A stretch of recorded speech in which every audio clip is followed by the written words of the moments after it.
The morning air in Hollow Creek carried the weight of endings. Colette Brennan stood apart from the cluster of black-clad relatives, one hand gripping her daughter's small shoulder, the other clutching a tissue she'd stopped using hours ago. The tears had run dry, somewhere between the eulogy and the final prayer, leaving only a hollow ache that settled in her chest like stones. Iris pressed against her mother's leg, 8 years old and trying so hard to be brave. The teddy bear in her arms, Mr. Buttons, the one grandfather Theo had sewn for her third birthday, showed signs of recent tears. The fur around its neck darkened and matted. The girl's eyes stayed fixed on the casket as it lowered into Montana earth, her lips moving in what might have been goodbye or might have been a promise Cole couldn't hear. They'd lived with Theo for 8 months before the heart attack took him. 8 months that started with Cole's divorce papers and ended with a moving truck carrying what little they owned up the mountain to the old man's house in town. 8 months of Theo teaching Iris how to identify bird calls while Cole sent out resumes that went unanswered. 8 months of the old carpenter showing his great-granddaughter how to measure twice and cut once, how to read the grain in wood, how to find true north without a compass. Cole's bank account held $1,200. The job market in Hollow Creek consisted of 2 positions at the grocery store, both filled, and seasonal work at the ski resort that wouldn't start hiring until November. It was June. Her phone buzzed in her pocket with another overdue notice she couldn't afford to acknowledge. Across the grave, Aunt Lorraine dabbed at dry eyes with a lace handkerchief, her expression performing grief while her gaze calculated. Garrett stood beside his mother, expensive suit, straining across shoulders that had gone soft, his attention drifting to his phone every few minutes. Uncle Vincent maintained the practiced solemnity of a man who'd attended enough funerals to know exactly how long to hold each pose. None of them had visited Theo in his final months.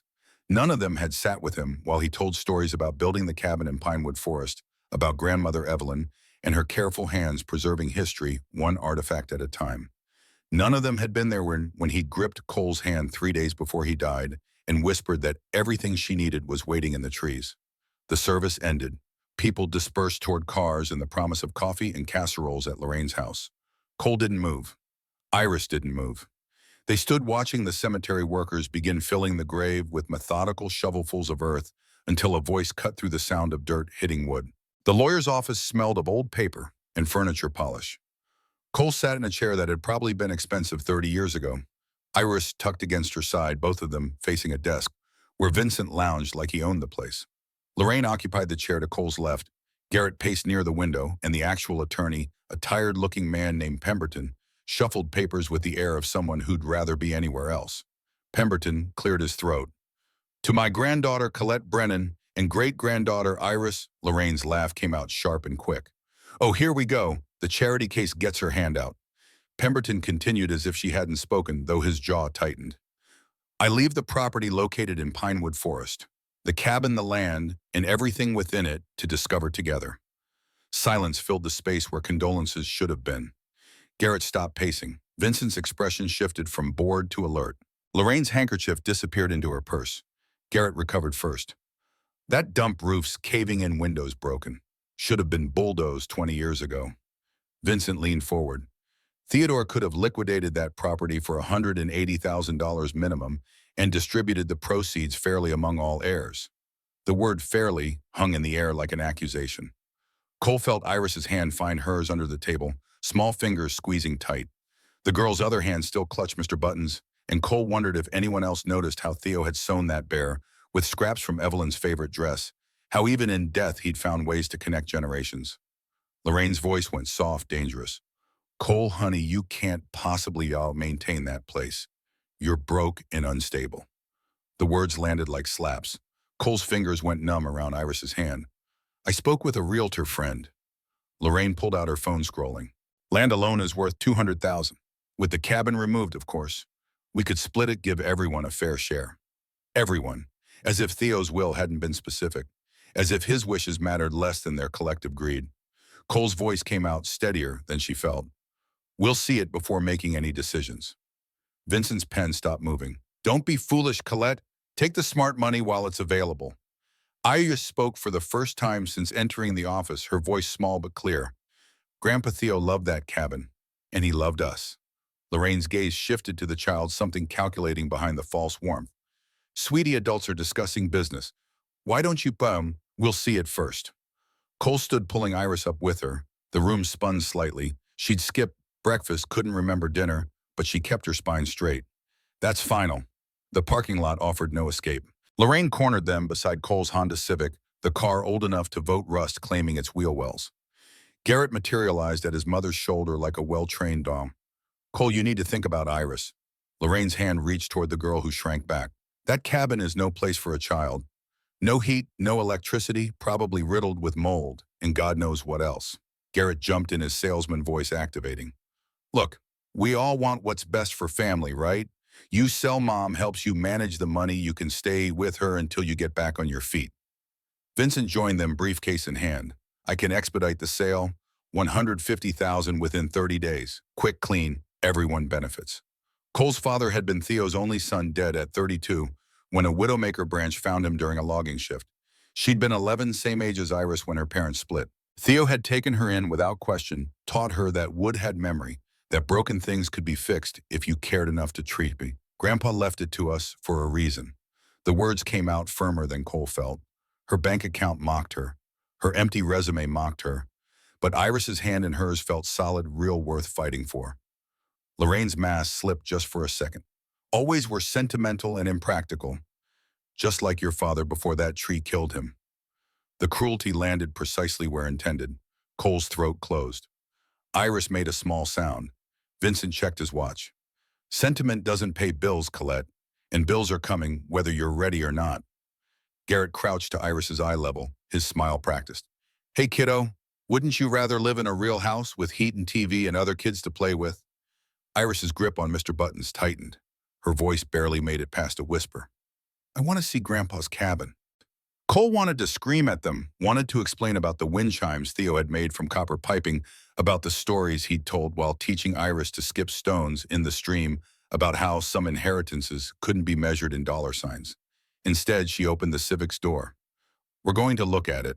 The finality in her voice surprised even her. That's not negotiable. As they pulled away, Iris's question came soft from the backseat. Mama, why don't they like us? Cole watched Lorraine's Mercedes disappear in the rearview mirror. They like money more than people, baby.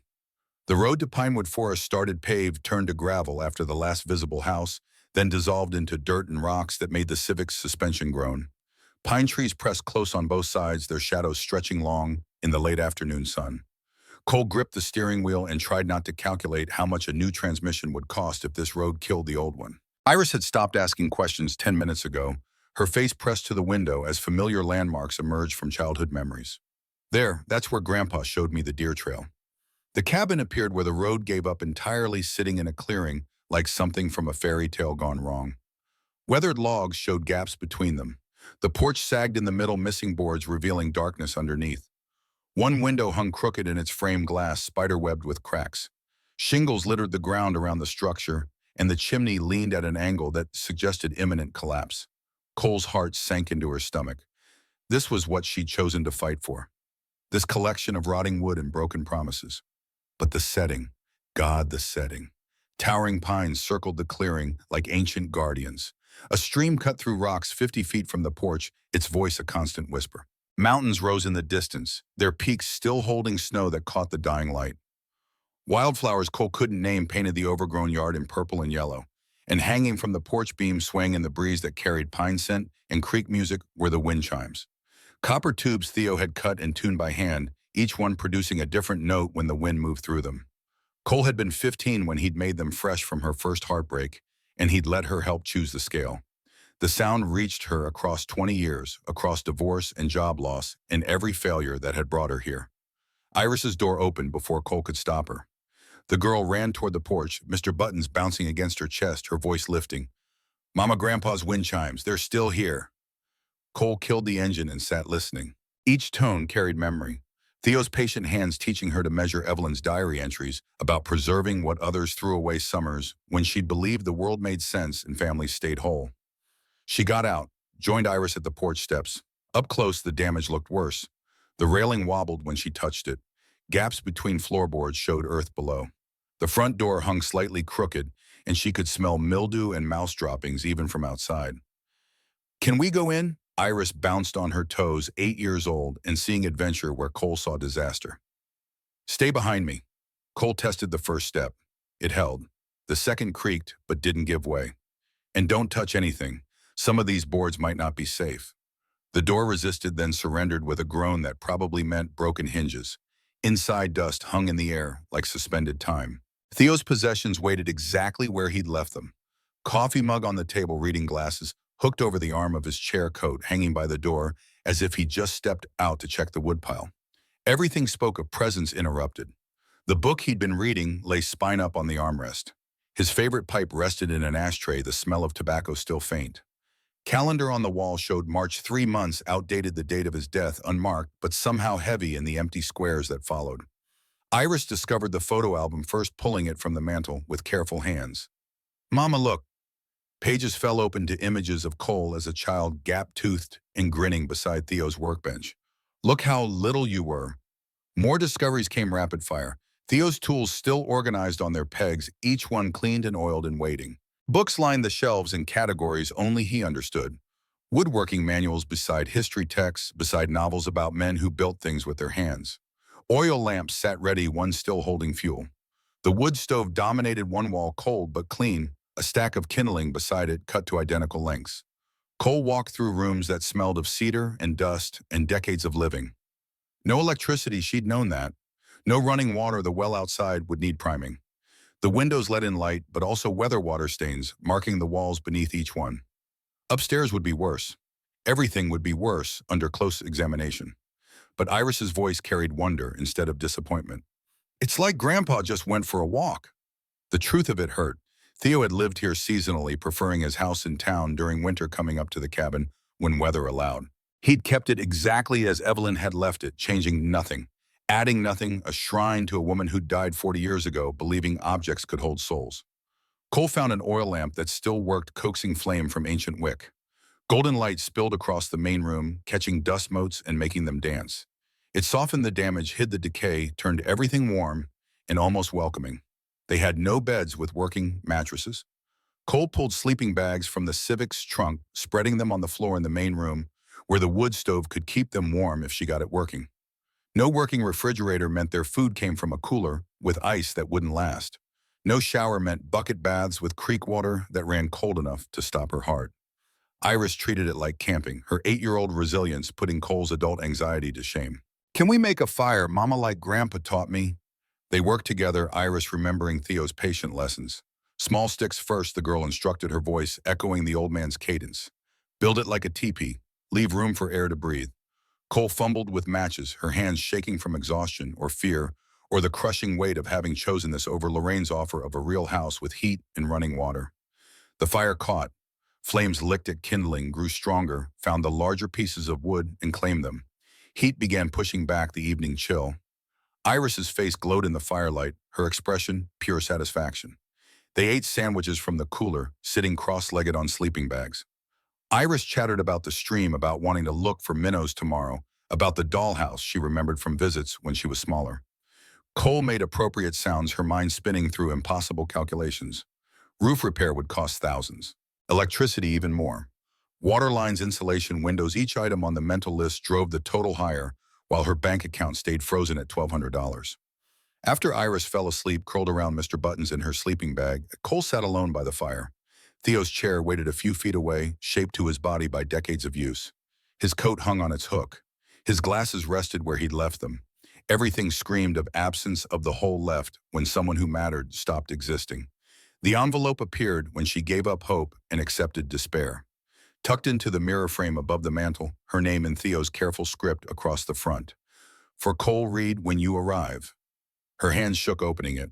The paper felt expensive, heavy, like he'd chosen it specifically for this purpose. His handwriting filled both sides, each word formed with the precision he'd brought to dovetail joints in mortise and tenon construction. The letter began without preamble. "If you're reading this, you've come home, and you probably think I've lost my mind leaving you this old place."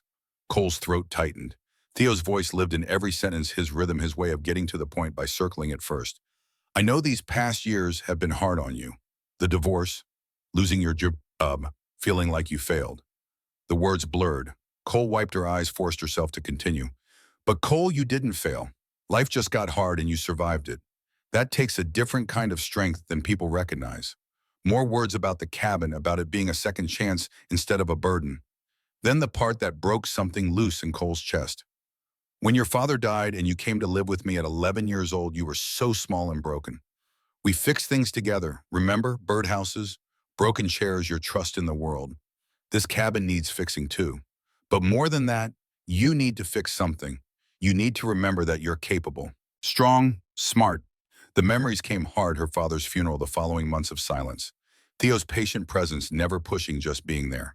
The first time she'd helped him cut a board. The first dovetail joint that actually fit. The slow rebuilding of a girl who'd lost her anchor. Iris needs to see her mother stand tall, and you need to remember you can. Instructions followed. Clean the place, really clean it, especially upstairs. Trust Iris's instincts because children see what adults teach themselves to ignore.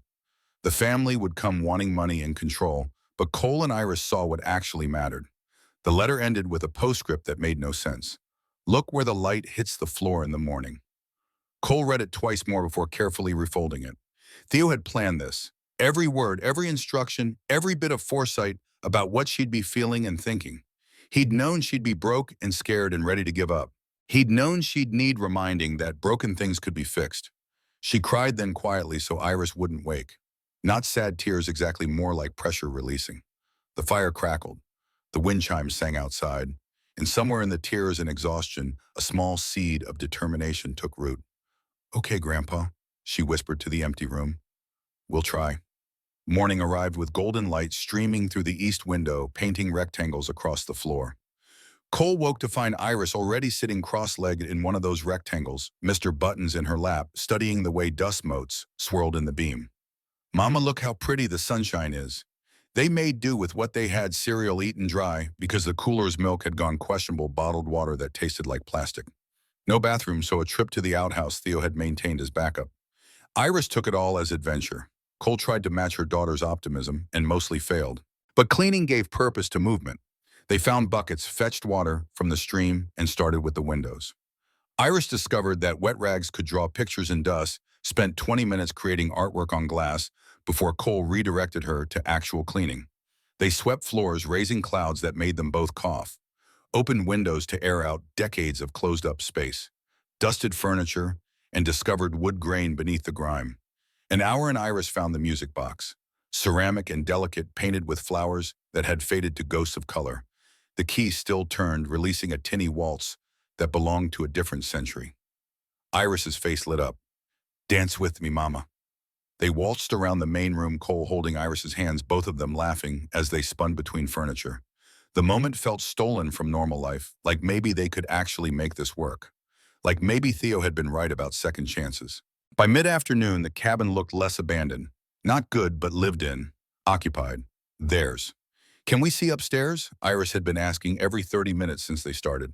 Cole had avoided it, remembering the stairs' questionable condition, but couldn't delay forever. They climbed together, testing each step, Iris's hand tight in hers.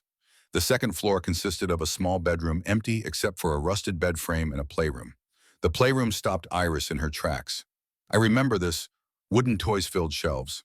A dollhouse dominated one corner, intricate and beautiful, every shingle individually placed, every window actually opening. Books lined another wall at child height. A toy chest painted with flowers sat beneath the window. Small furniture, table chairs. Everything child-sized created a space that spoke of love and attention to detail. Grandpa made this for you. Iris ran to the dollhouse, fingers tracing the tiny porch railing. For me first. Cole's voice came out rough. When I came to live with him. Then he added more for you when we'd visit. This room held afternoons of playing while Theo worked in his shop. Rainy days reading. The tea set Iris now pulled from a shelf, ceramic and delicate and somehow unbroken. The stuffed rabbit Cole had forgotten existed. Every toy a memory, every piece of furniture a statement of belief that children deserve beautiful things made with care. Iris dragged the toy chest away from the wall, jumping on the exposed floorboard. Mama, this sounds funny. Different from the other boards, hollow. Cole knelt, examining the seam she'd initially missed. Barely visible, designed to blend, but there. And at one end, a small metal ring inset flush with the wood. It's a secret door, Iris bounced with excitement. Like in my books, Cole's heart hammered. Baby, it's probably just old wiring or plumbing access. But even as she said it, Theo's words echoed. Trust Iris's instincts. Children see what we miss. They pulled the ring together. The board resisted, then lifted, revealing a hatch and ladder descending into darkness beneath the cabin. Iris gasped, her eyes going wide. Mama Grandpa did hide treasure. Cole's mind raced through possibilities. Storage tornado shelter. But the ladder looked old, purpose-built, leading somewhere Theo had never mentioned in 40 years. She got the flashlight from downstairs, pulse racing. Stay right behind me. Hold on to my belt. The ladder felt solid under her weight. Each rung descended into cool air that smelled of stone and earth. Iris followed her, breathing quick with excitement, her small hand gripping Cole's waistband. 12 rungs down, a landing, then a larger space that the flashlight couldn't immediately encompass. Cole swept the beam across stone walls. Professional construction fitted blocks that would last centuries. Wooden shelving units, glass front cabinets. Everything organized, labeled deliberate. A workbench held a magnifying glass, white cotton gloves, a lamp waiting to be plugged into electricity that didn't exist up here. Iris's whisper carried awe. It's a secret castle. The flashlight found a glass case. Inside, medals rested on velvet, bronze, and silver, and one gold each with ribbons faded by time. Cole stepped closer. Handwritten cards identified each one. Private James Whitmore Company, 2nd Maine Infantry, Gettysburg. Corporal Michael Sullivan, 1st Montana Volunteers, Argonne Forest. Sergeant First Class Robert Chen, numbered not Chen. Cole blinked, looked again. Sergeant First Class Robert Morrison, 45th Infantry, Division Anzio. More cases held coins in protective sleeves, each dated and cataloged. 1794, Liberty Cap, half cent. 1838, seated Liberty dime. 1889, Morgan silver dollar. The list went on, each coin representing not just metal, but history preserved. Bundles of letters tied with ribbon filled another shelf. Cole pulled one bundle free, carefully unfolding the top letter. Faded ink on paper that crackled with age. My dearest Sarah, we have been marching for 3 days, and my feet have forgotten what dry feels like. Photographs and albums, documents in plastic sleeves, Native American pottery bearing marks of age and careful preservation, pocket watches, jewelry, tools, everything meticulously organized, everything labeled, everything speaking of someone who believed these objects mattered. Ledgers on the workbench drew Cole's attention. She opened the top one, found pages filled with Theo's handwriting. But the dates went back further than Theo's lifetime. 1908, 1915, 1923. Iris pointed. That's Grandpa's writing, like my birthday cards. Some of it is. Cole's voice barely worked. But these earlier entries, she flipped to the first page. Evelyn Morrison Brennan, May 1908, the start of our collection. A simple entry about finding a Civil War medal at an estate sale, paying $2 when the family had asked for one. The next entry detailed a conversation with the seller, an elderly woman whose father had fought at Antietam. Page after page revealed a pattern. Evelyn hadn't been collecting for value. She'd been saving stories.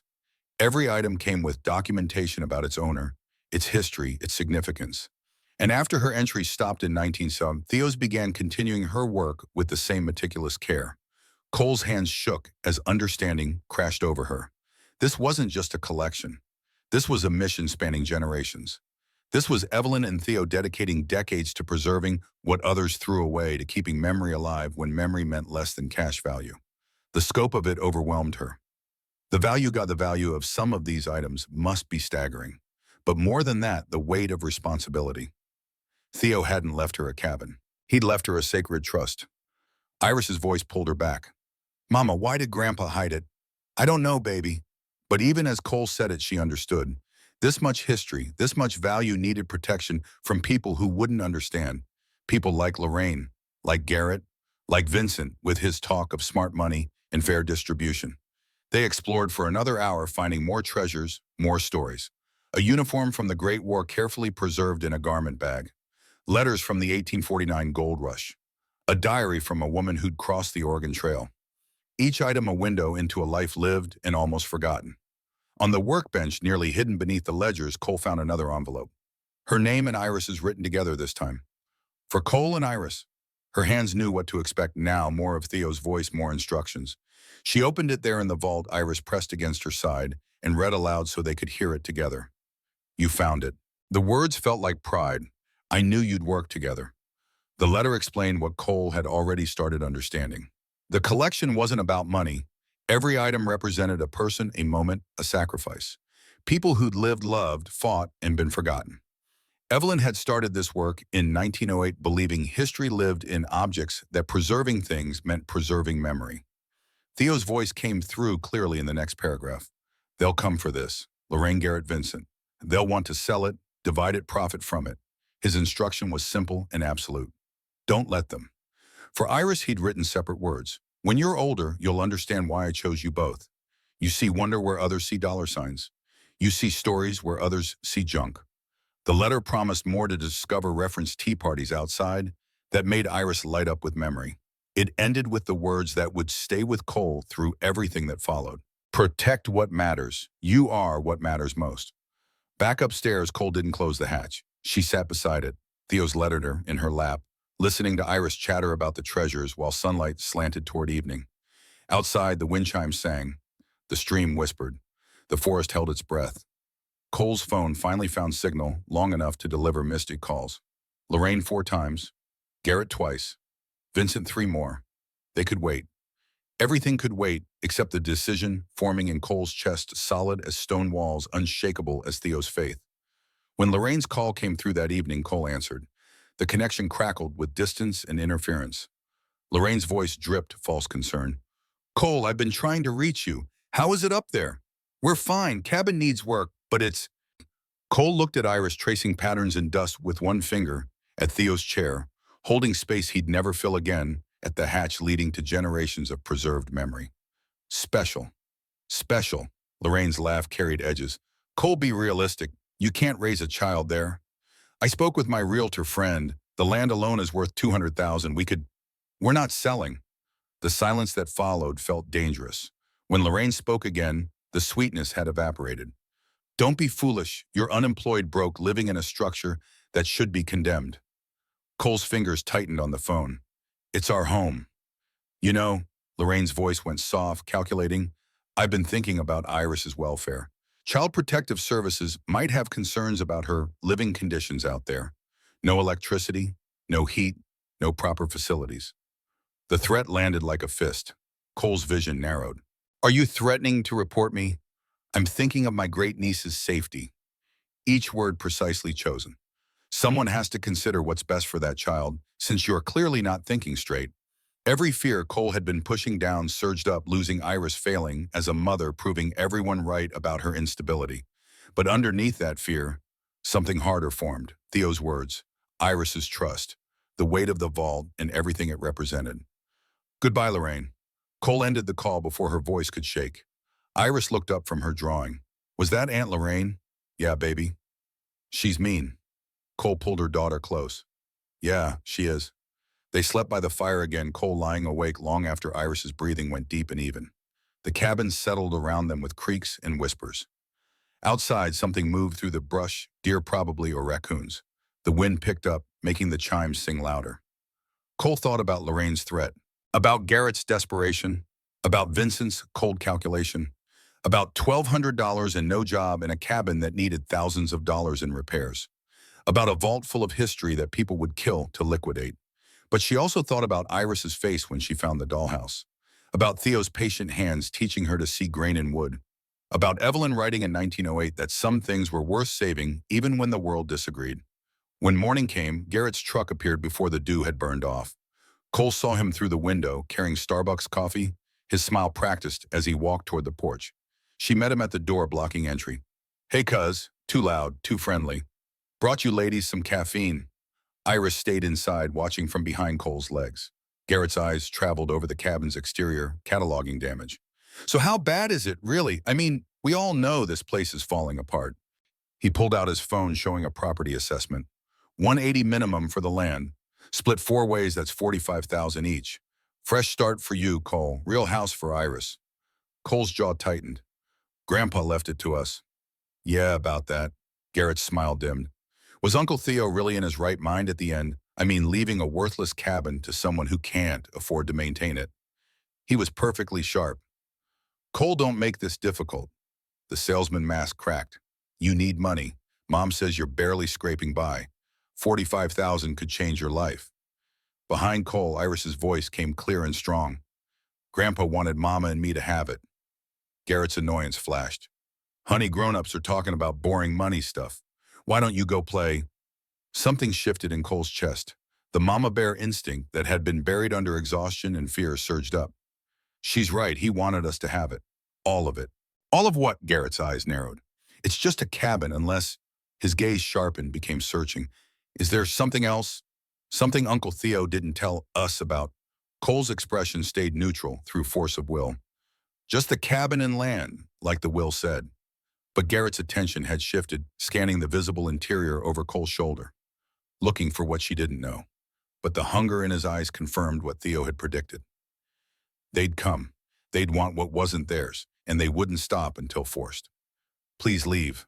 Cole's voice carried finality she'd forgotten she possessed. Garrett's mask shattered completely. You're making a mistake.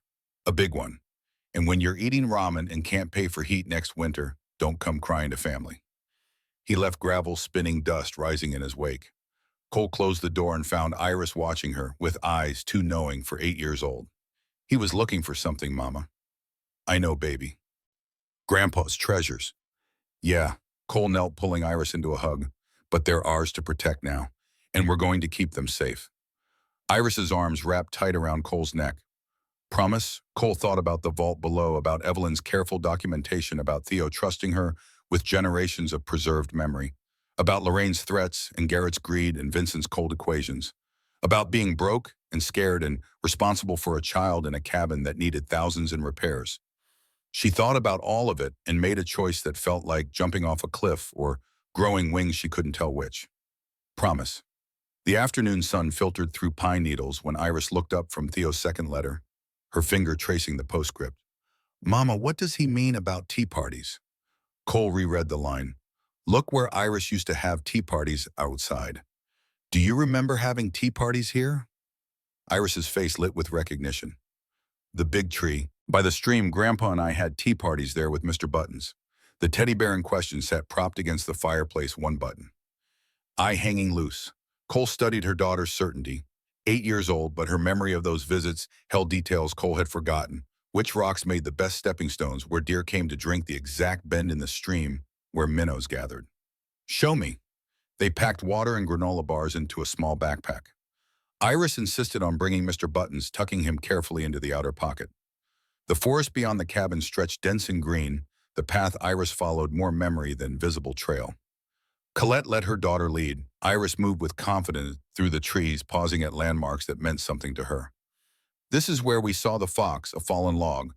Grandpa said this tree got hit by lightning. A blackened trunk split down the middle. Every few steps revealed another piece of their shared history, moments Cole hadn't been present for, but that had woven themselves into Iris's bones. The stream's voice grew louder. They crossed where rocks created natural stepping stones, Iris hopping from one to another with practiced ease. On the far bank, the land rose slightly, and there, massive and ancient, its trunk wider than Cole's armspan, stood an oak that had probably watched the cabin's construction. Iris ran to it, pressing her palms against the bark. This is it. We had our tea set right here. She pointed to a flat spot at the tree's base. And Grandpa would sit on that rock and tell me stories about the people who used to live in these mountains. Cole approached slowly, her architect's eye, noting the tree's health, its strong branches the way it had probably stood here for 200 years or more. Carved into the bark at adult height, she found initials weathered by time. T+E enclosed in a heart. Theo and Evelyn. The carving looked decades old, the bark grown around the edges. Below it, fresher, but still aged, another set of initials. See, Cole's throat closed. She'd been 11 when Theo brought her here after her father's funeral, both of them silent with grief. He'd let her carve that initial with his pocket knife, told her that marking this tree meant she belonged to this place and it belonged to her. And below that, tiny and recent, an IA that could only have been made in the months before Theo died. He knew. Cole's voice came out broken. He planned all of this before. Mama, look. Iris had circled the tree, found the hollow she'd mentioned. 4 feet up, a gap in the trunk formed a cavity large enough for a child's hand. We always put Mr. Buttons in here during tea parties so he could guard our cookies. Cole lifted Iris to reach. The girl's arm disappeared into the hollow, her face scrunching with concentration. There's something. Metal scraped against wood. Iris withdrew in a box, waterproof, military grade, about the size of a shoebox. Rust marked its corners, but the seal held. They sat together under the oak sunlight dappling through leaves. Cole's hands shook, opening the clasps. Inside, protected from weather and time, she found a brass key, heavy and old, attached to a tag reading, "To the shed handle with care." A hand-drawn map of the property, Theo's careful lines marking distances and landmarks. A red X deep in the forest miles from the cabin. A photograph. Cole at 8 years old, gap-toothed and grinning, Theo's arm around her shoulders. Both of them covered in sawdust from a project she barely remembered, and a note in Theo's handwriting addressed this time to Iris alone. Cole read it aloud because Iris couldn't manage cursive, yet her voice catching on every other word. Theo wrote to his great-granddaughter with the certainty that she'd be the one to find this box, that she'd remember the tea parties, that she'd lead her mother here when the time came. "You're just like your mama was at your age. Curious, brave, kind." The words continued, explaining that the shed held the beginning of everything, the first items Evelyn had collected, the origins of their family's mission. He trusted Iris to understand, even at 8, that some things mattered more than others. "Take your mother there." The instruction came with love and confidence that made Cole want to weep. "She'll need your help to see what I'm asking you to protect." Iris's fingers traced the photograph. "He knew I'd find it. He knew you." Cole pulled her daughter close. "He trusted you with this. Can we go to the shed now?" The map showed distance and terrain that would take hours to cross. Cole checked the sun's position, mid-afternoon already. "First thing tomorrow. We'll need supplies in daylight." That night, Cole studied the map by lamplight after Iris fell asleep. The route wound through dense forest, crossed the stream, twice climbed a ridge, before descending into a valley the map labeled North Hollow. The shed's location suggested deliberate isolation, hidden from anyone who didn't know exactly where to look. She traced the path with one finger, calculating. 2 hours minimum, probably 3 with Iris. They'd need water, food, first aid tools in case the shed's door resisted. Her mind cataloged supplies. They didn't have money she couldn't spend. Morning came cold and clear. They packed methodically, Cole's resourcefulness from months of poverty, making every item count. Iris filled water bottles from the stream, her responsibility making her careful and proud. They left at dawn, following the map's precise instructions. The forest deepened as they traveled. Pines gave way to mixed hardwood, the canopy thick enough to dim the light. Iris tired after the first hour, her 8-year-old legs struggling with the pace. Cole carried her for stretches, then let her rest, then pushed forward again. The map proved accurate. They crossed the stream, where predicted, found the ridge exactly where marked. From the ridgetop, Cole could see the valley below, a hollow protected by surrounding peaks. Down there, somewhere in the trees, waited whatever Theo and Evelyn had deemed worthy of this much secrecy. The descent took another hour. Iris's excitement had faded to determined silence, her hand tight in Cole's as they navigated loose rocks and steep sections. When they finally reached the valley floor, Cole's watch showed 2 hours and 40 minutes since leaving the cabin. The shed appeared exactly where the map promised, so overgrown with ivy and brush that they walked past it twice before Iris spotted the roofline. Weathered gray wood blended perfectly with the forest vines covering walls, moss claiming the roof. Only the door remained relatively clear, as if something about the wood repelled growth. A padlock, old and rusted, secured the entrance. Cole tried the brass key. It resisted the mechanism, frozen by decades. She worked it gently, feeling the tumblers fight her, then suddenly give. The lock opened with a click that sounded loud in the forest silence. The door groaned inward. Darkness and the smell of old paper and preserved wood greeted them. Cole used her flashlight to find an oil lamp just inside the entrance, its glass chimney dusty but intact. The flame caught, spread, pushed back shadows to reveal a space that made her breath stop. Smaller than the cabin's vault, but just as carefully organized. Wooden crates lined one wall, each labeled in faded ink. A trunk marked EH 1908 sat beneath a shuttered window. More shelves, more careful organization, everything speaking of Evelyn's hand rather than Theo's continuation. Iris moved to the trunk, drawn by some instinct Cole didn't question. "Can we open it?" The latches released easily, suggesting Theo had maintained them. Inside, wrapped in cloth that smelled of cedar, they found photographs. A young couple, early 20s, standing before a partially constructed cabin. The woman's face carried determination that transcended the faded sepia tones. The man looked at her instead of the camera, his expression pure devotion. "Is that our cabin?" Iris held the photo carefully. The beginning of it. More photos documented construction frames going up walls, taking shape, the creek visible in the background. Then photos of the finished cabin of Evelyn and Theo, young and strong, of a life being built with hands and hope. Beneath the photos, Cole found diaries. leather-bound filled with Evelyn's elegant script dated from 1908 forward. She opened the first one reading aloud for Iris. June 1908. Theodore and I completed the cabin today. Our hands are blistered, our backs ache, but our hearts could not be fuller. This place is ours, built with our labor, consecrated by our dreams. Here we will live. Here we will remember. The entries continued documenting their first years. Hard winters, difficult summers, the fierce independence of carving a life from wilderness. Then gradually mentions of items began appearing. October 1918. Found a medal today from the Great War. It belonged to a soldier named Franklin Pierce who fell at Belleau Wood saving 6 men. His widow needed money for food, sold it to a dealer for $2. I paid her 20 and told her Franklin's sacrifice would be remembered. She cried. I promised.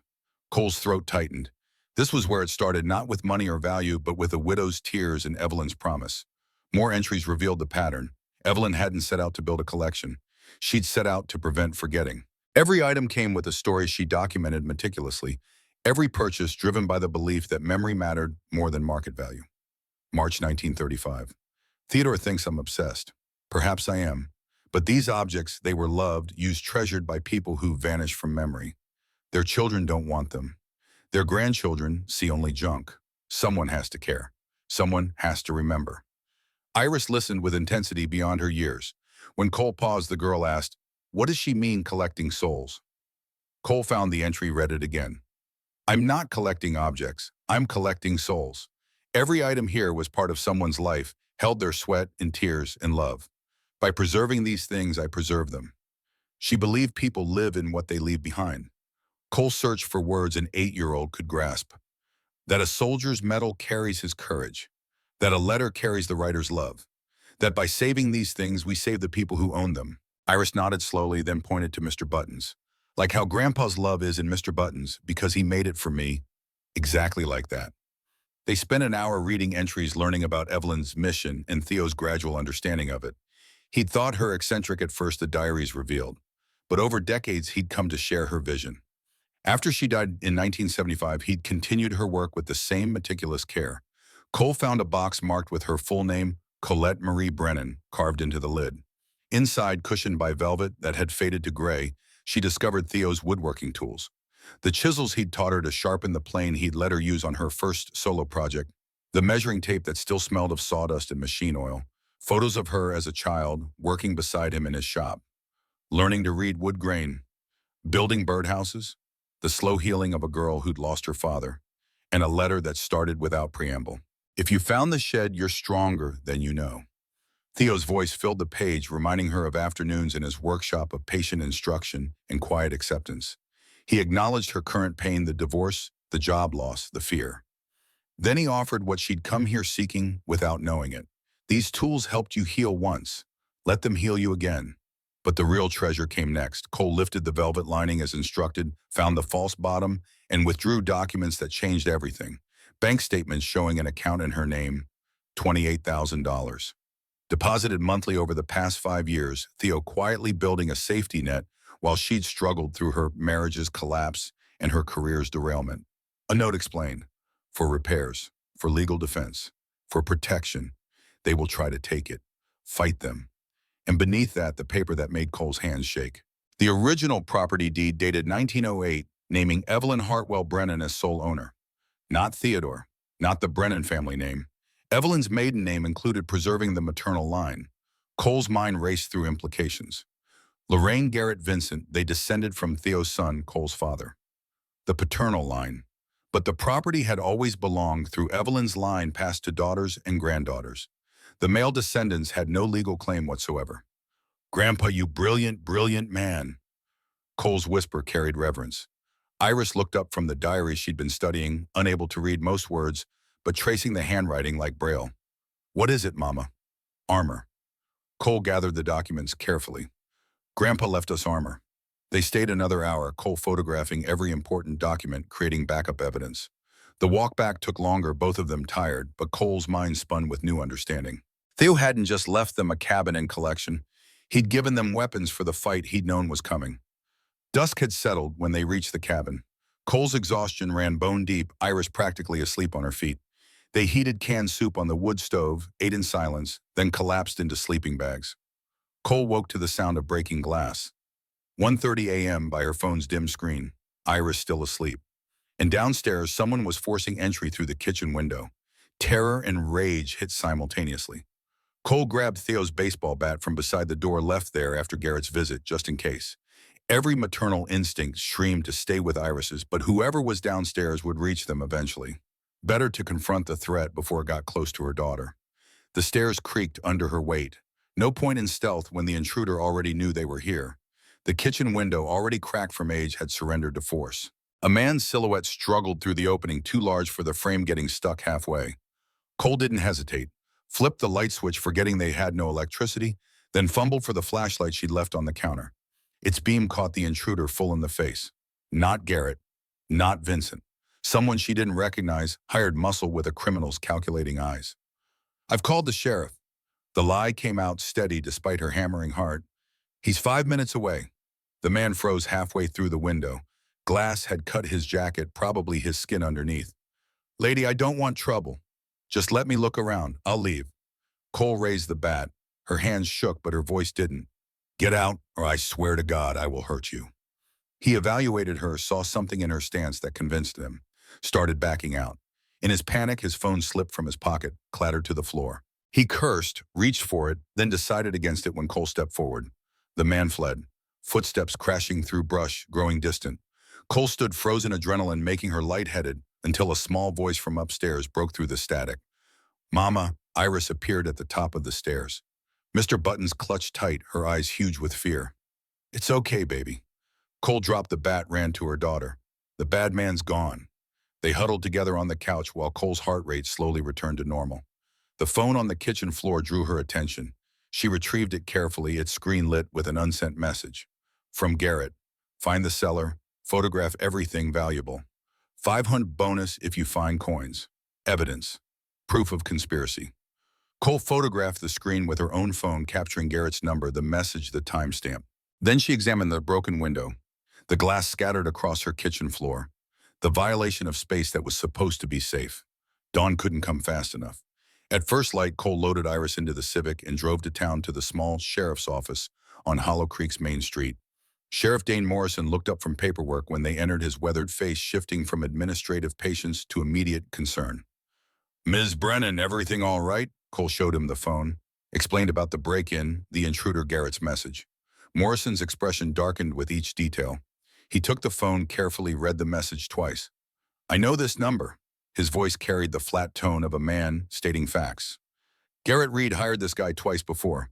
Once to repossess a car, once to intimidate someone who owed him money. Never had enough evidence to charge either of them. Can you arrest Garrett now?" Cole heard the desperation in her voice, hated it. Morrison's pause told her everything before he spoke. "Message doesn't explicitly order him to break in. Decent lawyer could argue he just wanted photos of property your grandfather left Garrett's family. We're not Garrett's family. Legally, you are." Morrison leaned back, studying her. "Look, I believe you. But what I believe and what I can prove in court are different things." The helplessness, it hit hard. Cole had evidence, had witnesses, herself and Iris had the phone. But the system required more. Morrison must have seen her deflating. His voice gentled. "What I can do is charge the intruder when we find him. Which we will. There's only so many places to hide around here. I can increase patrols past your place, and I can give you my direct number." He wrote on a card, handed it over. "Anything happens, anything at all, you call me immediately." Cole took the card, looked at Iris, who'd been silent through the whole exchange, processing everything with that eerie 8-year-old wisdom that sometimes emerged. "Thank you. Your grandfather was a good man." Morrison stood, moved to the coffee maker. "Helped my dad after my mom died. Just showed up with tools one day, fixed everything that was broken. Never asked for payment, never wanted recognition."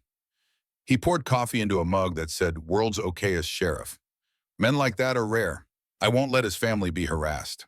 The coffee was terrible, burned and overstrong, but Cole drank it anyway, needing the warmth more than the taste. Morrison made a few calls while they sat, arranging for someone to board up her broken window, someone else to install motion sensor lights around the cabin. Community pulling together in ways that surprised her. They drove back to find a truck already there, a man Cole didn't recognize installing boards over the broken window. He waved off her attempt to pay. Sheriff Morrison said Theo Brennan's granddaughter needed help. That's payment enough. Another truck arrived an hour later with lights and mounting hardware. This man she recognized from the funeral, Mr. Calloway, the retired history teacher who'd spoken about Theo's character. He set up sensors that would flood the clearing with light if anything larger than a raccoon approached. These run on batteries, Calloway explained, showing Cole how to change them. Should give you warning if anyone tries sneaking up at night. I can't afford, wasn't asking for money. Calloway's gentle firmness reminded her of Theo. Your grandfather helped my wife when she got sick. Drove her to chemo appointments, sat with her when I had to work. Never asked for anything. He looked around the clearing at the cabin and forest and mountains. Besides what you're doing here, preserving what Evelyn started, that matters. Cole's throat closed. You knew about the collection. Theo showed me once years ago, made me promise not to tell anyone. Calloway's smile carried sadness and pride mixed. Said someday the right person would inherit it. Guess he knew all along it'd be you. After he left, Cole stood in the clearing, watching the sun track toward evening. People were helping. The community Theo had served for decades was returning the kindness. But would it be enough? Her phone rang. Lorraine's name appeared on the screen. Cole almost didn't answer, then decided confrontation was coming regardless of when she faced it. Cole, we need to talk. No false sweetness this time, just cold purpose. About Iris. Every muscle in Cole's body tensed. What about her?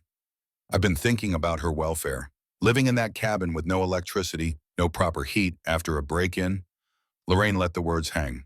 Child Protective Services might have concerns. In fact, I'd be surprised if they haven't already been notified. The threat landed like a fist. Cole's vision narrowed. You wouldn't. I would do anything to protect my great niece. Each word carefully chosen, legally defensible. Even from her own mother's poor judgment. Rage and terror competed for dominance. Cole forced her voice steady. She's safe. She's happy. We're making this work. Are you, Lorraine's laugh cut. You're broke, unemployed, squatting in a condemned structure. What judge would consider that an appropriate environment for a child? The line went dead. Cole stood holding the phone, shaking with fury and fear. Iris appeared in the doorway, reading her mother's expression with uncomfortable accuracy. Aunt Lorraine wants to take me away. No point lying. Cole knelt to eye level. She wants to, but she can't. I won't let her. Promise? Cole pulled her daughter close, breathing in the scent of her hair, kid sweat and pine sap and Mr. Button's worn fur. I promise, but promises required action. Cole pulled out the business card Sheriff Morrison had given her, found another number written on the back. Rhea Ellis, attorney at law, specializes in family cases. The call went to voicemail. Cole left a message that tried to convey urgency without sounding hysterical. 3 hours later, her phone rang from an unknown number. Ms. Brennan, Rhea Ellis returning your call. They met the next day in Ellis's office above the hardware store. The lawyer, mid-40s, sharp-eyed, wearing competence. Like armor, listened to Cole's story without interrupting. When Cole finished, Ellis leaned back in her chair. They're going to petition for custody. The blunt assessment hit hard despite Cole expecting it. Can they win? Depends what you have. Ellis pulled out a legal pad. Walk me through your assets. Cole laid it out. The cabin currently in disrepair. The land, $28,000 Theo left for repairs and legal fees. The collection value unknown, but potentially substantial. And the property deed showing ownership through the maternal line. Ellis's pen stopped moving. Say that last part again. Cole explained about Evelyn Hartwell Brennan, about the deed naming her specifically, about how the property had passed through daughters, not sons. Which means Lorraine and her family have no legal claim. Ellis's smile appeared predatory. They're descendants of your father, who was Theo's son. But the cabin was never Theo's to leave. It was Evelyn's, and she left it to her daughter, who left it to you. So they can't contest the will. They can try, but they'll lose. Ellis made notes. However, custody is different. They'll argue you're unfit based on living conditions. We'll need to prove otherwise. How documentation? Show you're making improvements. Show you have income or means to generate it. Character witnesses. And most importantly, Ellis looked up, her gaze direct. We need to demonstrate that removing Iris from your care would cause her more harm than good. Over the next week, Cole built her case. She hired a contractor to assess the cabin, paid him from Theo's fund to create a repair schedule and cost estimate, filed paperwork to establish the Reed Family Historical Foundation as a nonprofit, listing the cabin as its headquarters, applied for grants to preserve historical artifacts, started an online accounting business using the cabin's address and the solar panels the contractor had recommended. Witnesses materialized. Mr. Calloway offered to testify about Theo's character and clarity of mind. Sheriff Morrison provided a statement about the break-in and Garrett's suspected involvement. Margot Ellis, the hardware store owner, no relation to the lawyer, described Cole's responsible purchases and careful planning. Even people Cole barely knew came forward. A veteran who'd donated his father's medals to Evelyn decades ago. A woman whose grandmother's letters were preserved in the vault. Each one offered statements about the collection's importance, about Theo's dedication, about why this work mattered beyond money. Iris watched it all with solemn eyes. She helped where she could, organizing documents, making lists, being brave when Cole knew she was scared. At night, curled in their sleeping bags, she'd ask questions. What if the judge says I have to go with Aunt Lorraine? That won't happen. But what if Cole had no answer that didn't sound like a lie? Instead, she held her daughter close and read from Evelyn's diaries, letting the old woman's certainty about preserving what mattered fill the silence where promises should have been. The courthouse in Hollow Creek occupied a building that predated Montana's statehood. Cole climbed its steps on a Tuesday morning, Iris's hand locked in hers, Rhea Ellis at her shoulder. Inside, the air smelled of old wood and bureaucracy. Lorraine waited with Vincent, who'd stepped in as her attorney despite the ethical questions of representing family. Garrett sat behind them, his expression oscillating between anxiety and anger. None of them looked at Cole or Iris directly. The judge, a woman named Catherine Reeves, 60-ish, with gray hair and a face that suggested she'd heard every excuse humanity could manufacture, called them to order. This was a preliminary hearing to determine if Iris should be removed from Cole's custody pending further investigation. Vincent went first, his lawyer voice smooth and reasonable. He painted Cole as well-meaning but incapable, unemployed, living in a structure without basic utilities, exposed her child to a break-in, pursuing a fantasy about historical preservation while neglecting practical realities. Lorraine testified next, performing concern with practiced ease. I just want what's best for Iris. Cole is my niece, and I love her, but she's not in a position to provide stability. The cabin is dangerous. The isolation is harmful. A child needs proper housing, education, socialization. She managed to imply neglect without quite saying it, suggest incompetence without making actionable accusations. It was masterful character assassination wrapped in familial worry. When she finished, Lorraine looked directly at Iris for the first time. Sweetheart, you know, I only want you to be happy and safe, right? Iris shrank against Cole, said nothing. Lorraine's smile tightened. Rhea Ellis stood with the confidence of someone holding better cards. She presented the property deed, first establishing that the Reed family's challenge to the will had no legal foundation. Then the contractor's assessment showing Cole had both plans and funding for repairs.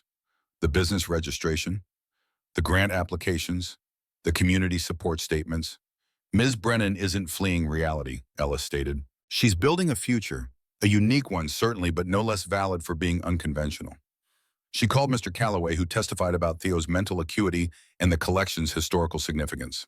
Sheriff Morrison described the break-in and Garrett's suspected involvement, subtly establishing who posed actual danger to Iris. Margot Ellis, carefully identified as the hardware store owner to avoid confusion, spoke about Cole's responsible preparation and planning. Then Rhea called Cole to the stand.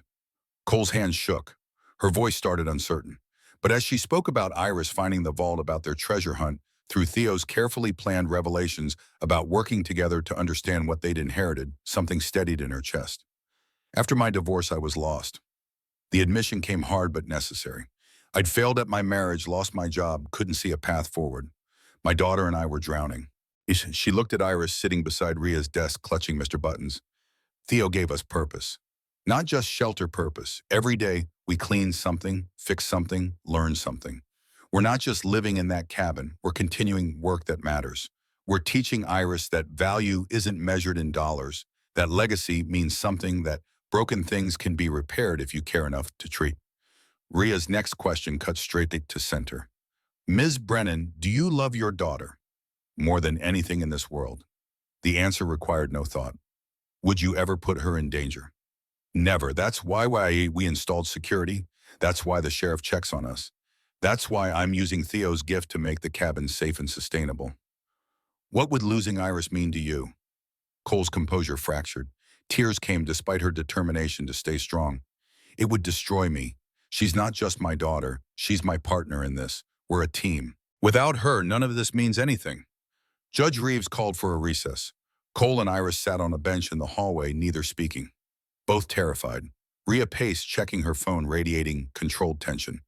Across the hall, Lorraine and Vincent conferred in whispers. When they reconvened, the judge addressed Iris directly. "Sweetheart, I'd like to talk with you privately. Just you and me. Is that okay?" Iris looked at Cole, who nodded despite her heart trying to claw out of her chest. The girl stood, walked to the judge's chambers, with the bailiff disappeared behind the door. 20 minutes felt like hours. Cole's mind spun through catastrophes. Iris scared into saying the wrong thing. The judge deciding Lorraine's stability outweighed Cole's unconventional approach. CPS removing her daughter while investigations continued. The door opened. Iris emerged, her expression unreadable. She walked back to Cole, climbed into the chair beside her, took her mother's hand. Judge Reeves addressed the courtroom. "I've spoken with Iris at length. Now I'd like her to answer one question here on the record." She looked at the girl with kindness that didn't diminish the seriousness. "Iris, where do you want to live?" Iris's voice came clear and steady, stronger than Cole expected. "With my mama, at Grandpa's cabin. Even though it doesn't have electricity, even though it's hard work. Mama and I are fixing it, we're a team." Iris's grip on Cole's hand tightened. "Grandpa left us treasures. Not money treasures, story treasures. About people who were brave and good. We're taking care of them together." The courtroom went silent. Iris continued unprompted, her 8-year-old wisdom cutting through legal complexity. "Aunt Lorraine says the cabin is just wood, but it's not. It's where Grandpa's love lives, and Mama and me were keeping it alive." Judge Reeves studied the child for a long moment. Then she straightened papers on her bench. "I've reviewed all evidence. I've heard testimony from both sides. I've spoken extensively with Iris." She looked at Lorraine, then at Cole. "This petition for emergency custody is denied." Cole's world tilted. Beside her, Rhea exhaled hard. "Furthermore," the judge continued, "I'm ordering the petitioners to cease all harassment of Ms. Brennan and her daughter. This includes, but is not limited to, unwanted contact property surveillance and attempts to interfere with their living situation." She looked at Garrett specifically. "And I'm recommending the sheriff's department investigate the recent break-in. If evidence connects any party in this room to that crime, charges will follow." Vincent started to object. Judge Reeves cut him off. "Mr. Reed, your family has wasted this court's time with a petition that appears motivated more by greed than genuine concern. The property in question belongs to Ms. Brennan through clear maternal descent. Iris is well cared for, loved, and thriving in unconventional but legally acceptable circumstances." She closed the file. "We're done here." Lorraine's face went white with fury. Garrett slumped in defeat. Vincent gathered papers with the barely controlled rage of a man who'd lost a case he'd expected to win. Cole pulled Iris onto her lap, buried her face in her daughter's hair, and finally let herself breathe. They'd won. Against money and manipulation and family turning vicious, they'd won. Outside the courthouse, Lorraine made one final attempt. She approached as Cole loaded Iris into the Civic, her expression stripped of all pretense. "You've made enemies today." Cole straightened, found reserves of strength she'd forgotten she possessed. "I'm sorry you feel that way. The door's always open if you want an actual relationship with Iris. On your terms. On terms of love and respect." "Yes." Lorraine's laugh carried bitterness. "You self-righteous—" Iris's voice cut through whatever insult was coming. "You're mean, Aunt Lorraine. Grandpa knew. That's why he gave the cabin to us and not you." The simple truth from an 8-year-old landed harder than any adult accusation. Lorraine stared at the child, something breaking in her face, then turned and stalked to her Mercedes without another word. Cole watched her go, felt the finality of it. Some relationships couldn't be salvaged. Some people chose money over family and lived with that choice forever. They drove home in silence. Iris fell asleep before they left town, exhausted by stress and victory and being brave for hours. Cole navigated the failing road to the cabin, her mind already moving to next steps. Repairs to fund, grants to pursue, a foundation to build, a daughter to raise in the shadow of work that mattered. The cabin appeared through the trees, motion sensor lights activating as they approached. Boarded window and all, it looked like home, like possibility, like exactly where they were supposed to be. Cole carried Iris inside, tucked her into the sleeping bag without waking her. Then she descended into the vault, sat among Evelyn's carefully preserved memories, and opened the ledger to a fresh page. Her handwriting looked uncertain next to Theo's confident script and Evelyn's elegant flow. But she wrote anyway, documenting this day, this victory, this moment of choosing to fight for what mattered over what was easy. We won. Not because we had more money or better lawyers or powerful connections. We won because Iris knows the difference between price and value. Because Theo trusted us. Because some things are worth protecting no matter the cost. She paused, pen hovering over paper, then added the line that would guide every decision that followed. Legacy isn't what you're given. It's what you refuse to surrender. 6 months transformed the cabin from survival to something approaching thriving. Cole stood on the newly reinforced porch, watching October light paint the clearing in amber and gold, her hands wrapped around coffee that no longer came from a camp stove, but from an actual electric percolator. The solar panels the contractor had installed caught morning sun feeding batteries that powered Light's refrigerator laptop. Running water came from a new well pump. Heat radiated from the wood stove she'd learned to tend with Theo's precision. Iris appeared in the doorway, backpack slung over one shoulder, ready for the school day. The one-room schoolhouse 3 miles down the mountain had welcomed her with the same small-town generosity that had built their motion sensors and fixed their window. The girl had bloomed in 6 months, taller, more confident, her 8-year-old wisdom deepening into something that reminded Cole of Evelyn's diary entries. "Mr. Calloway's coming after school, right? 3 o'clock. Cole pulled her daughter close for a quick hug before the bus arrived. "He's bringing more documents from the Historical Society." The bus appeared, yellow against green forest. Iris ran to meet it, turned at the door to wave, disappeared inside. Cole watched until it rounded the bend, then returned to work that had become both vocation and mission. The Reed Family Historical Foundation had achieved nonprofit status 3 months ago. What started as a legal maneuver to protect the collection had evolved into something larger. Cole had cataloged 2/3 of the items, now each entry meticulously documented in both digital and physical ledgers. Grants had started arriving small at first, 1,000 here, 1,500 there. But they added up, funded proper storage, brought in experts to assess preservation needs. And people wanted to visit. Word had spread through historical societies and veterans groups about the collection's scope. Cole had established a policy by appointment, only small groups. No photography of the most valuable pieces. They'd hosted their first tour last month, 6 people from the Montana Historical Society who'd spent 4 hours examining artifacts and taking notes. The wonder on their faces when Cole showed them letters from the 1849 gold rush had validated every hard choice of the past 6 months. Her online accounting business had taken root slowly but steadily. 3 regular clients, now small businesses needing bookkeeping. The work was flexible, could be done between tours and cataloging, brought in enough to supplement Theo's fun and keep them moving forward. Not prosperity, but sustainability. Not wealth, but sufficiency. Mr. Calloway arrived precisely at 3, as he did every Tuesday. The retired teacher had become indispensable. His knowledge of local history filled gaps Cole hadn't known existed. Today he carried a box of materials the Historical Society had been storing since the 1960s. Items donated by people whose names appeared in Evelyn's ledgers. Found something interesting. He set the box on the cabin's table, now cleared of dust and serving as workspace. Letters between your great-great-grandmother and the Historical Society's founder. They corresponded for 20 years about preservation methodology. Cole opened the first letter, saw. Evelyn's handwriting felt a familiar connection across decades. The founder, a woman named Adelaide Winters, had shared Evelyn's passion for saving what others discarded. Their correspondence revealed a friendship built on mutual understanding that objects carried souls, that memory deserved protection. They debated techniques for preserving photographs, shared sources for archival materials, discussed ethical questions about acquisition, when to buy items from families who didn't understand their value, how to document provenance where the line fell between preservation and exploitation. Reading their exchanges, Cole understood she'd never been alone in this work. Evelyn hadn't been alone. There had always been others who saw what she saw, valued what she valued, fought the same fight against forgetting. There's more. Calloway pulled out a photograph. This was taken at a Historical Society meeting in 1955. Evelyn stood among a group of women, all of them holding items they'd preserved. The caption listed names: Adelaide Winters, Evelyn Brennan, Margaret Holloway, Dorothy Chen, Ruth Nakamura, Sarah Washington, women of different backgrounds united by shared mission. They were building something. Cole traced Evelyn's face in the photo, all of them together. Still are. Calloway's smile carried warmth and sadness mixed. You're continuing what they started. That matters to more people than you know.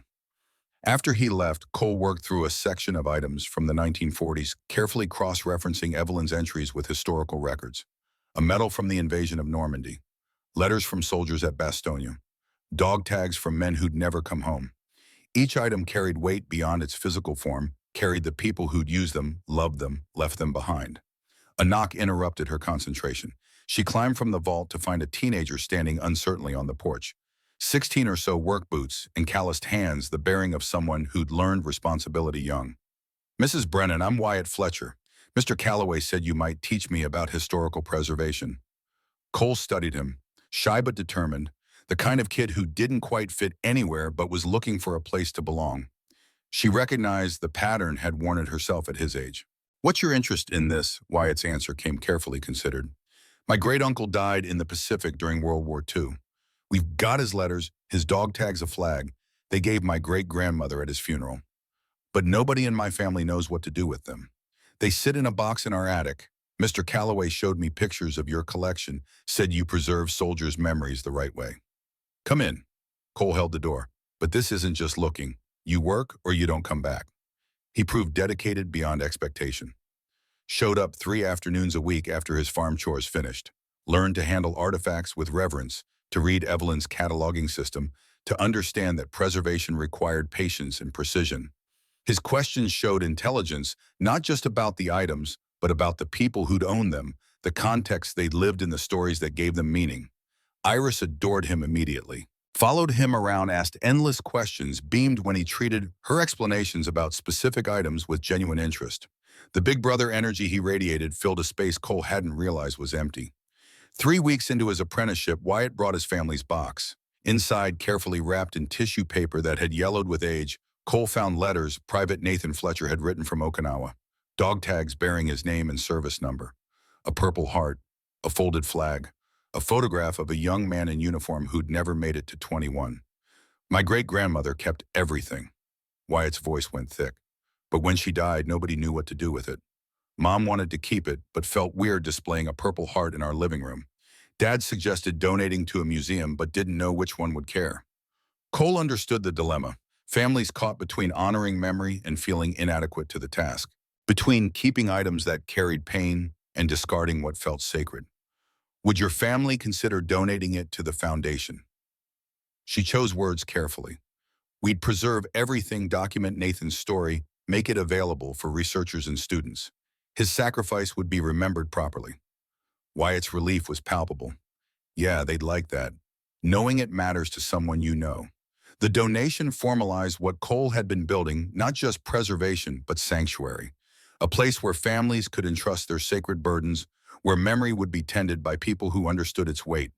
Word spread. 2 weeks later, a woman brought her father's uniform from Korea.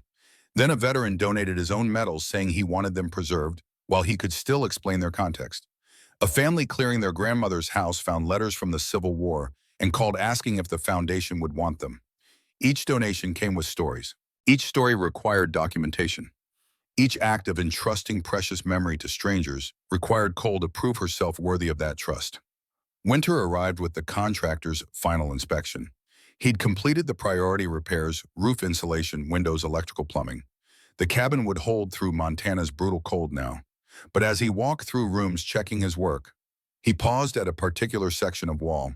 "You know, when we were reinforcing the foundation, I noticed something odd about the wall down in your basement area." Cole followed him below. He pointed to the stone wall opposite the entrance.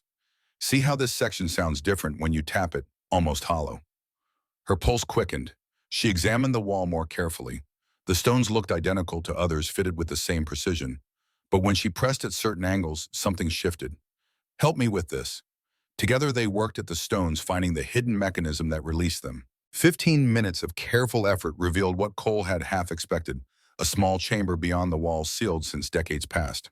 The contractor's flashlight illuminated a space barely 6 feet square. Inside, protected from moisture and time, sat items that made Cole's breath catch. A trunk marked EH 1940-1960. More of Evelyn's diaries, different from the ones in the shed. These covered years Cole had assumed were already documented. She lifted one, carefully open to a random page. The entry was dated 1945. Evelyn's handwriting, shakier than in earlier diaries, filled with emotion that bled through decades. Today I gave my daughter to strangers. Catherine, born 6 weeks ago. The war just ended and the world is celebrating, but I am breaking. They told me an unwed mother has no future. They told me she deserves better. They told me I'm giving her a chance. But all I've given her is absence. Cole's hands went numb. Evelyn had a daughter before Theo, before their marriage. A child given up for adoption. More entries documented Evelyn's grief. Her struggle with social stigma in the 1940s, her eventual marriage to Theo in 1947. And then revelation after revelation. Theo had known about Catherine, supported Evelyn through the pain. They tried to find the child once she was grown, but closed adoptions meant walls they couldn't breach. The entries from the early 1960s hit hardest. Hired a detective. Found Catherine. She's married, has a son, lives in Seattle, works as a librarian. She's happy. The detective showed me a photograph. She has my eyes, my mother's chin. Her son is 2 years old. His name is James. I will not disrupt her life. I've already taken enough. But I will watch from distance. I will know she exists. And when I die, someone will find these diaries and understand why I collected memories, because I couldn't collect her. Tears blurred Cole's vision. The entire collection, decades of work, thousands of items, Evelyn's life purpose, had started as grief over a daughter she couldn't keep. The detective's reports filled another box in the chamber. Catherine's life documented from afar. Marriage in 1963, birth of her son James in 1965, career progression, death in a car accident in 1980, age 35. The reports ended when Evelyn died in 1975, but she'd maintained watch over her daughter and grandson for the decade she'd known about them. Cole sat in the hidden chamber, reading until the contractor cleared his throat. Want me to seal this back up? No. Her voice came out rough. Leave it open. This is part of the story now. That night after Iris fell asleep, Cole researched. James Morrison, 49.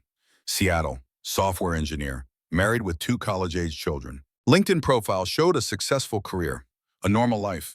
No indication he knew anything about biological grandparents who'd collected history to fill a void his mother had left. The decision took 3 days. Write to him or let sleeping history lie. Tell a stranger his grandmother had loved him from distance or preserve his ignorance. The diaries made the choice clear. Evelyn had wanted him to know. Otherwise, why save the reports? Why document everything? Why hide it in a chamber someone would eventually find? Cole's letter took a week to write. She explained who she was, how she'd found the chamber, what Evelyn's diaries revealed. Included a photograph of Evelyn holding infant Catherine in 1945, one of only 3 photos in the chamber, and contact information with no pressure. Your grandmother couldn't reach you while she lived, but she left a path for you to find your way back. If you want to know more, I'm here. 3 weeks of silence followed. Cole wondered if the letter had gone to spam, if James had dismissed it as elaborate fraud, if she'd violated some boundary that couldn't be uncrossed. Then her phone rang from a Seattle area code. Ms. Brennan, this is James Morrison. His voice carried careful control over obvious emotion. I got your letter, and I don't even know where to start. They talked for 2 hours. James had known he was adopted. His parents had been honest about that. But closed records meant he'd never found biological family. He'd spent 49 years with a gap in his identity, a sense of disconnection he couldn't name or fix. You just gave me a past I never had. The rawness in his voice made Cole's throat tight. A history. A grandmother who cared enough to watch over me even when she couldn't be part of my life. Come visit, see where she lived, see what she built. Would that be okay? His eagerness reminded her of Iris discovering the vault. I could fly out next month. My wife too, she's wanted me to do DNA testing for years, figures out my heritage. But this is better than any DNA test. They set a date for March. Cole hung up feeling like she'd returned something stolen, like Evelyn's voice had reached across death to complete a mission started in grief and maintained through love. The weeks before James's visit, Cole threw herself into preparation. Cataloged more items with Wyatt's help, digitized Evelyn's diaries, created a timeline of Catherine's life from the detective reports, organized the hidden chamber so James could see everything his grandmother had saved about the daughter and grandson she'd never been able to claim. Iris understood something important was happening, even if the complexity escaped her 9 years. We're giving someone their family back. Something like that, baby. Like Grandpa gave us our family back when we found the cabin. The comparison landed with unexpected accuracy. Theo had given them more than shelter. He'd given them identity, purpose, belonging. Now Cole was passing that gift to a stranger who needed it just as desperately. James arrived on a Tuesday in March, his wife Rachel beside him, both of them carrying the nervous energy of people approaching something that might change everything. Cole met them at the door, saw Evelyn's eyes looking back at her from James's face. The genetic echo was unmistakable. "You have her eyes." The words came out before Cole could stop them. James's hand went to his face, touching the feature he'd never known came from someone specific. "Really?" Cole showed them the photograph. James stared at it for a full minute, tears tracking down his face, this successful middle-aged man reduced to the child who'd never known where he came from. They spent 3 days at the cabin. Cole showed them everything in the vault and Evelyn's carefully preserved collection. The diaries that explained her mission, the hidden chamber where she documented the daughter she couldn't keep, and the grandson she'd watched from afar. She walked them to the oak tree where the initials were carved, showed them the shed where Evelyn's earliest work waited. Every location connected James to the grandmother who'd loved him from distance, who'd poured her grief into preserving other people's memories because she couldn't preserve her own. Rachel filmed everything on her phone, documenting her husband's reunion with history. Iris followed them everywhere, explaining items she'd learned about treating James's emotional reactions with the gentle wisdom of a child who understood pain even when she couldn't articulate it. Wyatt gave them space but helped coordinate logistics, preparing meals, making sure they had privacy when needed, being present when James wanted to talk to someone who understood the weight of what Evelyn had built. On their final evening, James made an offer that took Cole's breath away. "I want to help. Financially, I mean." He pulled out his checkbook. "My mother's story is here. Her mother's work is here. This foundation, it's part of my heritage now, part of who I am." He wrote a check for $50,000, set it on the table, looked at Cole with Evelyn's eyes. "Use it to preserve what she started. Use it to tell her story. Use it to make sure other people's memories don't get lost like ours almost did." The money transformed what was possible.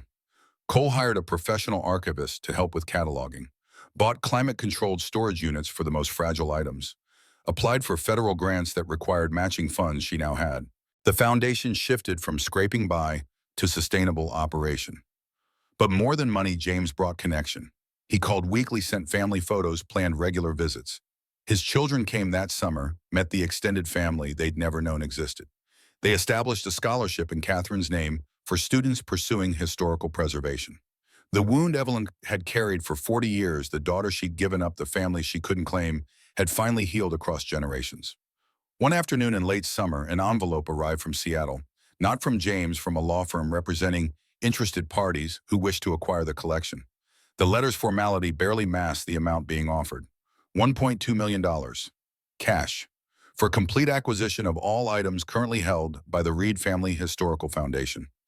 Cole read it 3 times. That much money would solve every problem. Iris's college fund secured, their future guaranteed. No more grant applications or careful budgeting or wondering if they'd make it through another Montana winter. She imagined it, moving to town, real house with reliable heat, Iris in better schools with more resources, Cole pursuing accounting work that paid actual salary. Normal life, safe life. The life everyone said she should want. The letter sat on the table for a week. Cole picked it up and set it down a dozen times. Iris noticed, asked questions Cole couldn't quite answer. Wyatt pretended not to see it, but his silence felt heavy. Mr. Calloway finally addressed it directly. "Someone made you an offer." "How did you know?" "Because everyone eventually gets offered money for something that matters more than money." He settled into the chair by the wood stove. "Question is whether you remember why you're doing this."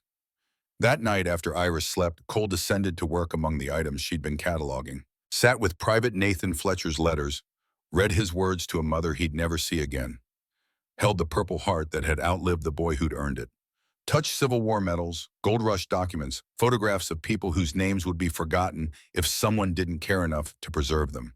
She thought about Catherine given away because society valued reputation over motherhood, about Evelyn spending 40 years preserving strangers because she couldn't preserve her own daughter, about James living half a century not knowing where his eyes came from until someone cared enough to find him. The letter's amount, $1.2 million, could be divided into items sold, each medal worth X dollars, each letter worth Y. Every object reduced to numbers scattered to collections that would catalog them efficiently and forget the stories attached. The soldiers who'd carried these medals into battle, the mothers who'd saved their sons' letters, the families who'd entrusted their sacred memories to strangers who promised to care. All of them would become inventory lot numbers, acquisition dates in institutional databases. Cole pulled out her phone, photographed the offer letter, composed a response that took 30 minutes to write and 1 second to send. Thank you for your generous offer. These items are not for sale. They represent trust from donors from the families who've entrusted us with their most precious memories, from my great-great-grandmother who started this work. That trust cannot be purchased at any price. The relief that followed felt like oxygen after drowning. Money would have solved practical problems, but created a spiritual void she couldn't name.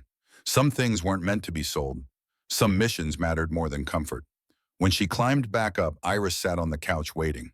You said no to the money. How did you know? Because you're like Grandpa Theo and like his Grandma Evelyn. Iris's voice carried certainty beyond her years. You know the difference between what things cost and what they're worth. 2 weeks later, Garrett appeared at the cabin for the first time since the custody hearing. He looked diminished, weight loss, cheaper clothes, the bearing of someone who'd lost more than court cases. He waited until Wyatt left for the day before approaching. I need money. No pretense, no manipulation, just naked desperation. I'm going to lose everything. The business failed. I'm 3 months behind on my mortgage. Collectors are calling daily. Cole's anger had faded to something closer to pity. I can't help you. Just one item. His hands gestured uselessly. One coin, one medal, something I could sell privately to buy time. They're not mine to sell. They're donated, held in trust. They're exactly yours to sell. Grandpa left them to you. No. Cole's voice carried the weight of decisions made and consequences accepted. He left them to me to protect, not profit from. Protect. Garrett's mask of control shattered. We're family. You're supposed to help family. Family doesn't break into houses. Family doesn't try to steal children. Family doesn't choose money over everything else that matters. She watched him process the words, saw the moment he understood he'd burned bridges that couldn't be rebuilt. His shoulders sagged. I'm sorry. The apology came out broken. For all of it, the hearing, the break-in I arranged trying to manipulate you, I was desperate and stupid and his voice cracked.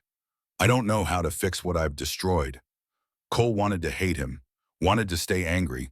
But looking at Gary, her cousin, her family, this man who'd made terrible choices and was living with consequences, she felt only exhaustion. Get help, real help, financial counseling, debt management, whatever you need. I'll give you contact information for services in town. But I can't be the one to save you. You have to save yourself. He left without argument. Cole watched his truck disappear and wondered if that was the last time she'd see him. Some people couldn't change. Some people stayed trapped in patterns until those patterns destroyed them.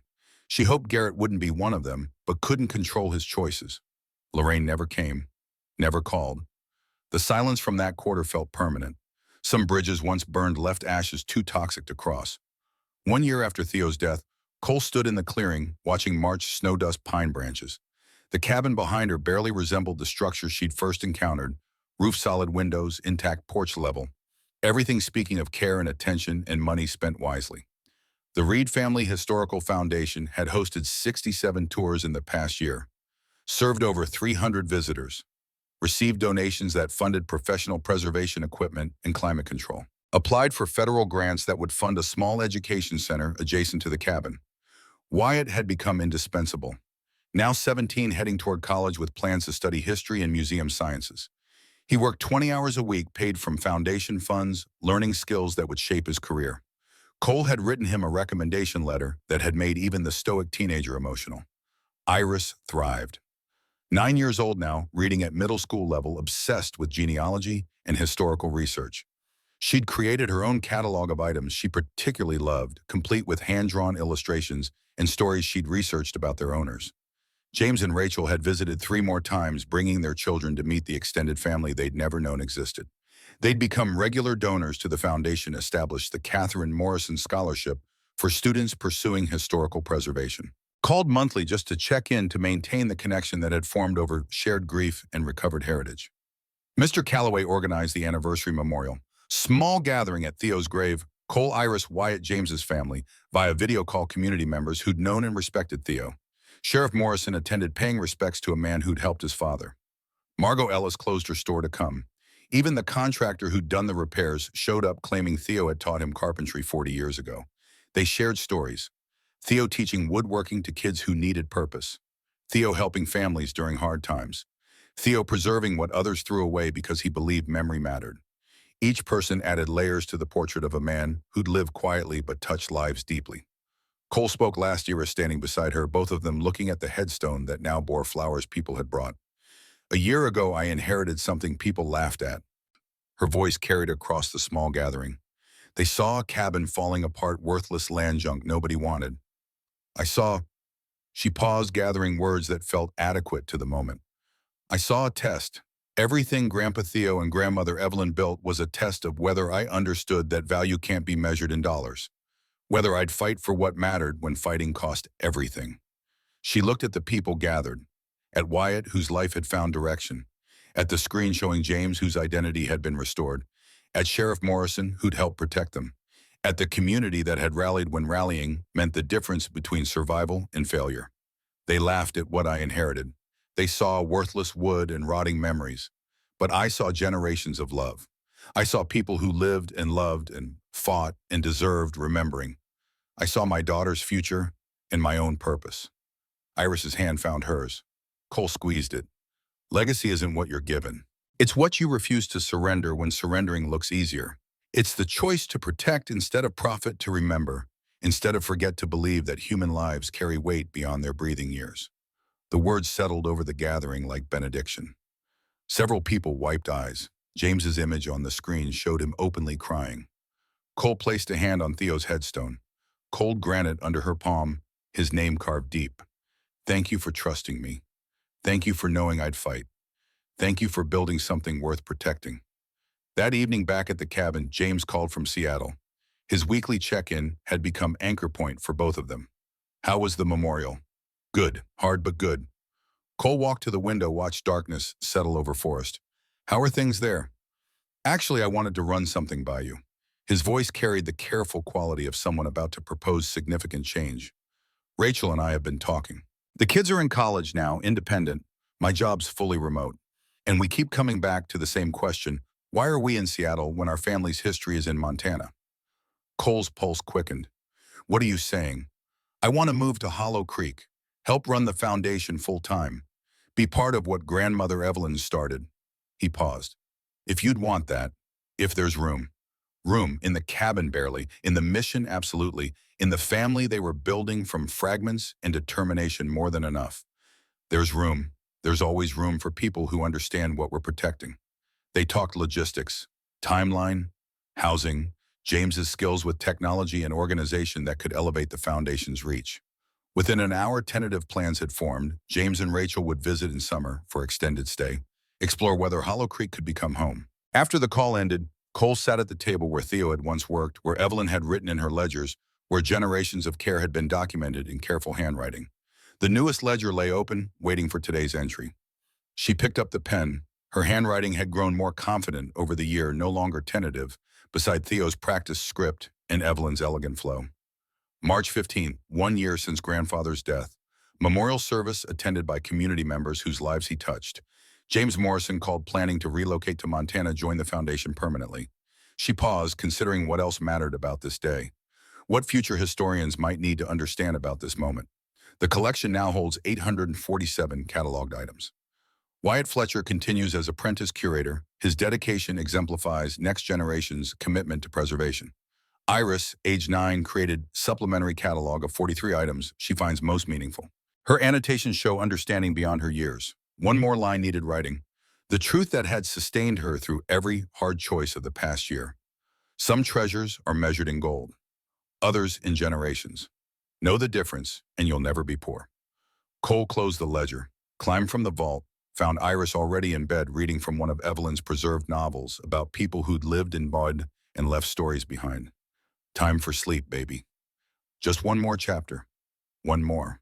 Cole sat on the edge of the bed while Iris read, her 9-year-old voice stumbling over unfamiliar words, persisting until she understood them. When the chapter ended, Cole tucked the covers around her daughter. Mama, Iris's voice came small in the darkness. Do you think Grandpa Theo knew that we'd be okay? Cole thought about it, about Theo's layered revelations, about Evelyn's meticulous documentation, about the chain of care that had brought them here. I think he believed, and belief was enough. I'm glad we stayed. Me too, baby, me too. She kissed Iris's forehead, turned off the lamp, left the door cracked so moonlight could filter in. Downstairs, the cabin settled into night, sounds wood contracting as temperature dropped, wind moving through trees, the distant voice of the stream that had witnessed everything. Cole stood at the window looking out at darkness and stars. Tomorrow would bring more work tours to give grants to write items to catalog. Wyatt would arrive to continue his apprenticeship. Visitors would come seeking connection to history. The foundation would continue growing, serving, preserving. But tonight in this cabin that had tested and taught and transformed her, Cole felt something she hadn't felt in the 2 years since her divorce shattered her life. She felt complete, not because problems had vanished or money had appeared or life had become easy, but because she'd found work that mattered, built family, that chose to stay protected, legacy that would outlive them all. Outside, copper wind chimes caught the breeze and sang their careful melody, the sound Theo had tuned by hand, the sound that had welcomed her home a year ago, the sound that would still be singing long after she was gone. The people who'd laughed at her inheritance had been wrong about everything. They'd seen worthless wood. She'd seen sanctuary. They'd seen rotting memories. She'd seen sacred trust. They'd measured value in dollars. She'd learned to measure it in stories, preserved memories protected, and the unbroken chain of care that linked generations in mission that mattered. Cole turned from the window, checked the wood stove, banked the fire for night. Tomorrow would come soon enough.